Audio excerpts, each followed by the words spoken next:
Hi everybody, welcome back to the channel. Excuse me. So I'm on day 2 of 10-day isolation here in the UK. For those who've not watched the videos, I got back in on Sunday morning to the UK from Thailand, and I'm sat here today, Tuesday, which must be number 9 of February 2021. I am so lucky I came in when I did. Today, all over the news in the UK, further restrictions for people entering the UK from next Monday, the 15th of February. Now, I'd had a whisper from a friend in Bangkok at the embassy after making some inquiries that this might be the case. As of Monday the 15th of Feb, anybody coming into the UK from one of the, I believe it's 33 red zone countries, will have to quarantine in a British UK approved alternative state quarantine hotel. At the moment, anybody from other countries can still come in and do the 10-day self-isolation like I am. However, what has changed? If you come into either of those, you are going to have 2 PCR COVID-19 tests at your expense. That means if you come in from one of the 33 countries, you'll be in a state quarantine. If you're self-isolating, we're still not sure yet whether someone will come to your place where you're isolating, or you'll have to go to a local surgery or hospital to get your tests. You have to have a test on day 2 of your quarantine or self-isolation, and then day 8 at your expense. Here in the UK currently, you are looking between £120 and £180 per test. Now, there is a test available, the same test, on day 5. You can have that extra test, which will allow you to go out of self-isolation. But I'm not sure about the quarantine hotel, because you've still got to have a test on day 8. So it's still sketchy, some of the information coming through. But as of Monday the 15th, you've got to have 2 PCR tests, day 2 and day 8, before you leave quarantine or leave self-isolation. So I was so lucky to get in when I did, and I don't have to have those 2 extra PCR tests. So very thankful for that. Not worried about the test, but the cost would have, that adds up quick. So I'm here, another 8 days in self-isolation, and it's okay, because I've got lots of work to do online, and I've got television, and I've got food. All good. Now I've also got a British SIM card in my phone. I can actually use the food delivery apps as well if I want to. So I'm looking forward to trying those. We'll see what they're like. So there you go. I'm very lucky to have got in when I did. Costs of the quarantine hotels. Currently, the numbers banded about are £1,750 for the 10-day stay. Whether that includes the PCR test, I'm not sure. Again, they haven't given us the total information yet. But that's a lot of money for 10 days quarantine.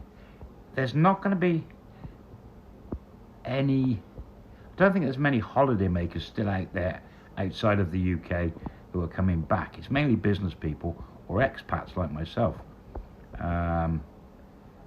But what I worry about now is now they're starting this, and they're closing the borders by doing this to a certain degree.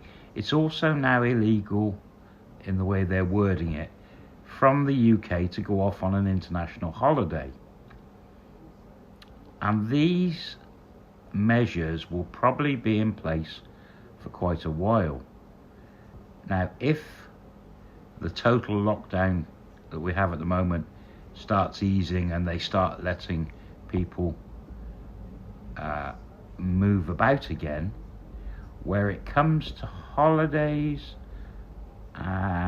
you're not going to be able to fly internationally, which will create a booming holiday market within the UK, possibly, if they allow people to holiday again and they ease the restrictions. That's going to be interesting, because it's almost like you're being locked into the UK unless it's for business or essential travel to go out of the UK. Now, the other slight difference, Scotland have gone one step further. As of Monday, the 15th of Feb,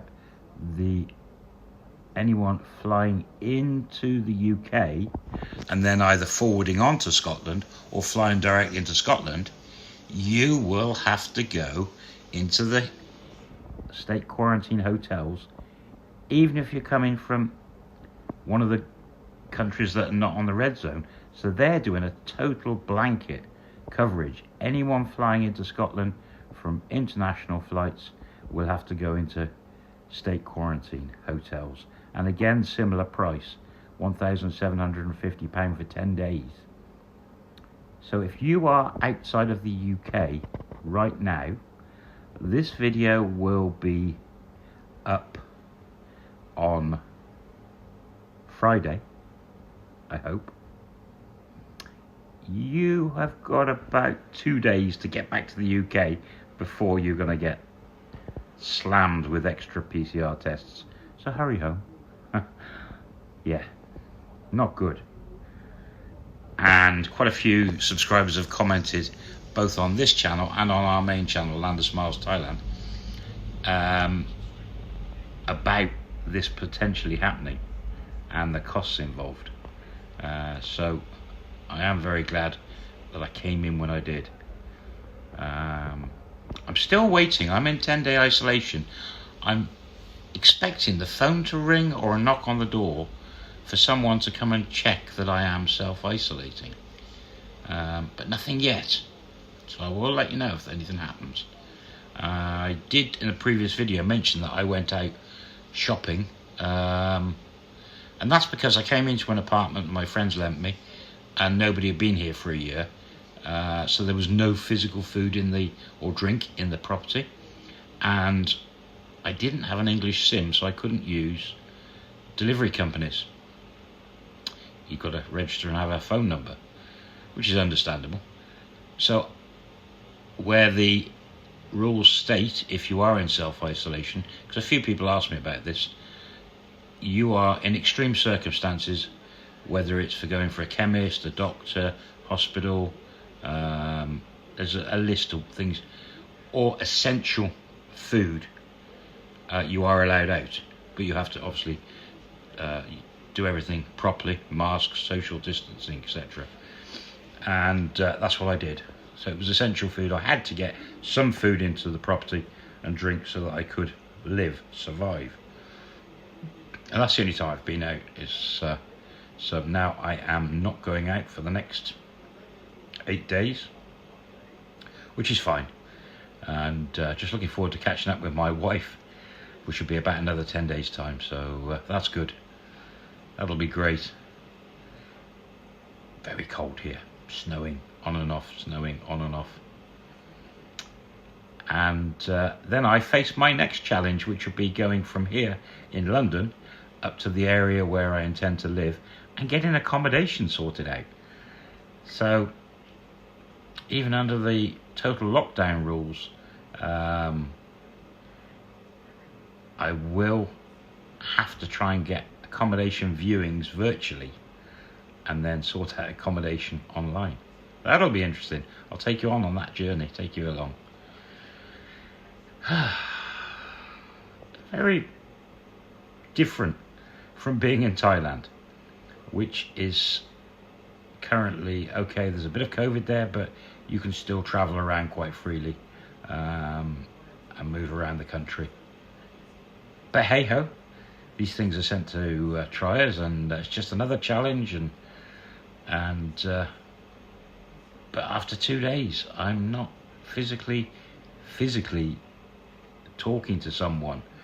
So for those people in the UK who've been in this for months, maybe living alone, locked down, I can imagine it is very even depressing. Mental state is going to be struggling, not having physical contact with other people. So yeah, very strange, and I feel sorry for those people. That might be me. In 8 days I might be climbing the walls. We'll see. But there we go. So that's a bit of news. I'm feeling very lucky I got in before they start closing the borders more. I wonder what happens if you're an expat coming back with no money in your pocket. You can't afford the quarantine hotels and you've got to go to Scotland. It's not free. Coming back to the UK, you're okay. If you're coming from somewhere like Thailand, but you've still got to isolate and take those PCR tests. As I'm talking to you right now, the TV's on in the background and they're bringing more and more information out bit by bit. So the UK Gov website should give you up-to-date information about the new restrictions. I will see you on the next video, whenever it is. Take care. Thanks for watching, and see you soon. Bye bye.